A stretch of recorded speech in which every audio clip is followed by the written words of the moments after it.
Voting, England has joined the long list of countries that don't want tourists and are going to refuse you entry. Yikes. Could you imagine, Norm, just getting off a plane and not being allowed in? Goodness me, after a 7-hour flight as well. We got a story about England's new ETA, and it comes into force January the 8th. And we are going to tell you everything you will need to know, being a Canadian, American, New Zealander, Australian, and many more. Yes. So January the 8th, D-Day. That's it. And that is when you are going to need this new ETA in your passport. But it's not only just for visiting the UK. No. If you're passing through the UK on a flight, so you arrive at Heathrow, and then you're going to be getting on another plane, maybe a 2-3 hour layover, you're going to need this ETA.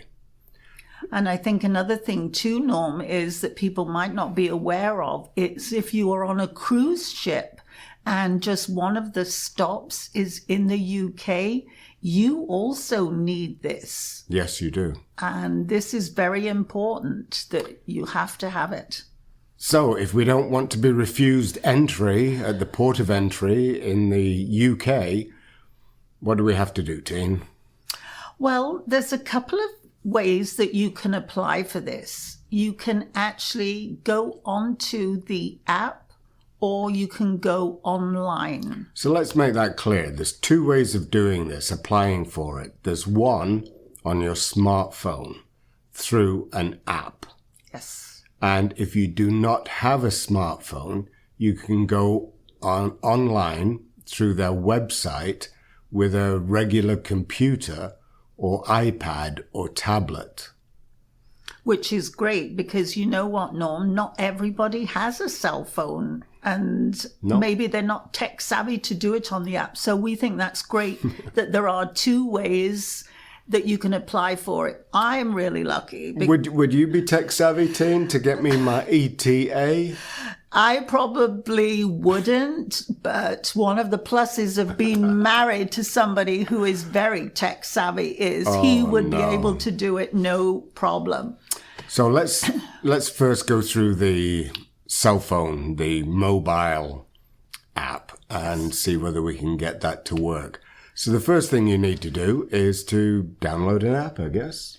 That's true. And there are 3 things that you need before you go on. You need to have your passport, you need to have an email address, and you need to have a credit card to be able to pay for it. Because it's not free. No, it actually costs £10. So one of the things you're going to do is you're going to take a photograph of yourself against a plain background, preferably white or beige, and you be given the guidelines as to how big that picture should be. Yes. Then you're going to need to take a photograph of your passport. So you need to open it up and take the photo. Yeah. And you also then need to scan your passport over your smartphone so that it reads the actual chip that is in. You'd like go like that. So you're going to be rubbing your smartphone over your passport, and hopefully a genie won't pop out. Keir Starmer comes. Oh yeah, hopefully the chip gets read. So that's putting the biometric markers into it, I presume. Yeah. After you've done all that, they are going to ask you some questions. And apparently these are to do with if you have a criminal background, and they might be immigration questions, which you do have to answer. Right. And then the final step is paying for it. So then you would go to the payment page, use your credit card to pay for it. And that's going to be very similar to online. If you go online through a desktop computer or laptop, do you have to still take pictures and all that good stuff? I think you do, but I don't think you have to do the scanning thing. There's no rubbing of the genie. There's no scanning. You still have to take a picture of the photograph, a picture of yourself, and pay for it type of thing. And so there's a couple of points. If you're a dual citizen of your country and one of those dual citizenship is British or Irish, you don't need to apply for this, provided you have an Irish or British passport or you have a certificate of citizenship in your Canadian passport or American passport. Yeah, that would be true.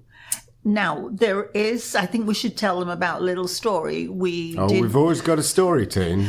We did meet our friends for drinks the other day. Well, we went to Swiss Chalet for lunch. Oh, yeah, we did. And it was great, wasn't it? We got 15% seniors discount. Yeah, because apparently, we get discount on certain days of the week. So we had a great lunch. And they had just applied for this ETA because they're going to be going on a cruise and getting off in the UK. So their cruise, just to give you an idea, is just leaving in a few days, is from Miami to Southampton. And then they're getting off in Southampton, getting on the shuttle provided by the cruise line, taken to Gatwick Airport, get on a plane and fly back to Canada. So they might be in England for 4 hours, 5 hours? So they're not going to be staying there at all. But they still had to have this ETA. Because the requirement is that they are passing through the UK. And if you are passing through, you need it. Now, our friend, it's a couple, man and wife. She's more tech savvy than he is. So she did all this. She has a smartphone. Yeah.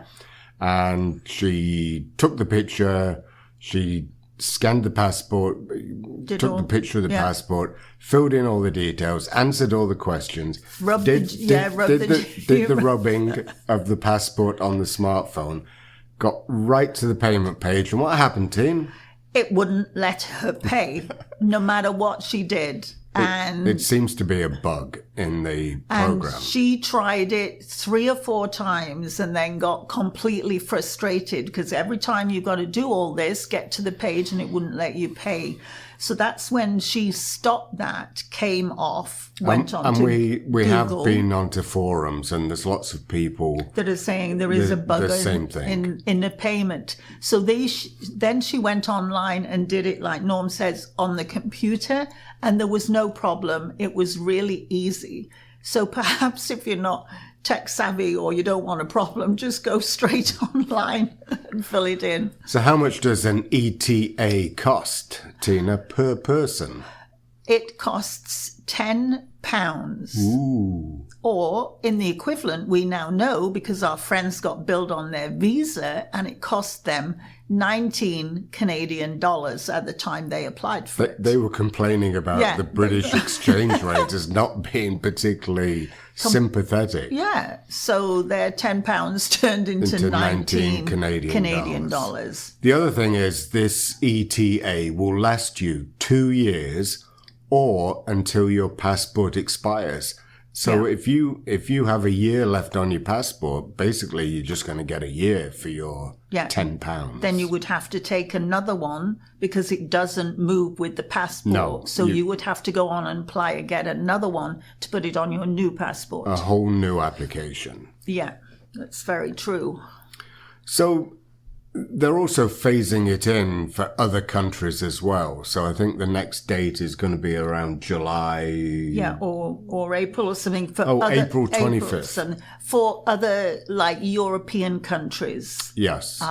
But the main countries that we're talking about, Canada, the US, New Zealand, Australia, you are all January the 8th, 2025. So if you have a trip and it's coming up real quick, you need to jump on this. You can't just show up without it after January the 8th. No, because they will not let you in. So hopefully they'll have some sort of process that will allow you to apply in person or there and then, but we don't know that for sure. So the ETA is coming, and part of the reason Canadians are having to do it is because Canada put a similar thing on for British citizens. So once again, our government is not being particularly kind to the mother country.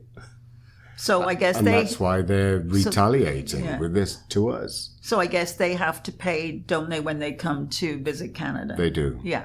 And really, we should have all been exempted, but that's not the way. They want to know who's coming into the country, which is fair enough. Yeah, it is true, isn't it? It is. And we will just say one last thing, that if you do have a bad criminal record, there is a good chance you will not get it and that you won't be let in. So yikes. I did read that on the questions and answers. So we hope everybody's keeping well. And staying safe. And until the next time. Bye-bye. Bye-bye.